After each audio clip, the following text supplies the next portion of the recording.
Donald Trump says Russia and Ukraine will immediately start ceasefire talks after a call with President Putin. But the Kremlin cautions that negotiations will take time, with no deadline set for agreements. Should I tell you about the day first? My little conversation with a nice gentleman named Vladimir Putin. But we had a good talk, and I think that progress is being made. 5,000 young soldiers are being killed every single week on average. I was talking to, as I said, President Putin for 2.5 hours. That was being very seriously listened to. We don't like what's happening. We don't like that we should have ever been involved. Would have never happened. But we're respected again as a country. Trump briefed President Zelensky and European leaders on his call with Putin, promoting a possible high-level peace meeting. Kyiv says it's ready for direct talks, potentially hosted by Turkey, Switzerland or the Vatican.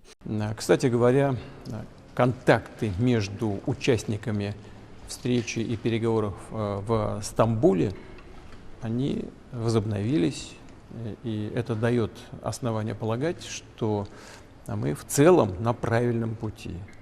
While Europe moves to ramp up sanctions on Moscow, Trump declines to join, citing hopes for diplomatic progress. He warned that if talks stall, he may back away from the process, saying this is not my war.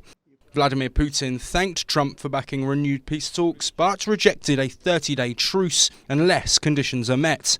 The Kremlin says the focus now is on a peace memorandum, but complex talks lie ahead.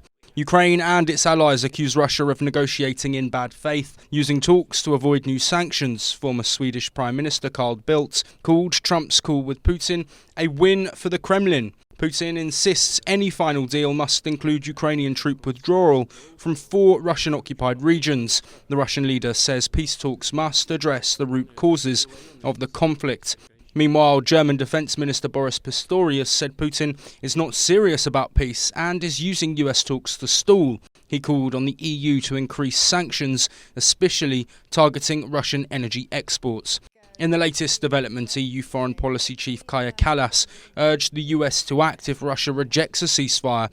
Speaking in Brussels, she stressed the need for consequences, referencing prior US warnings.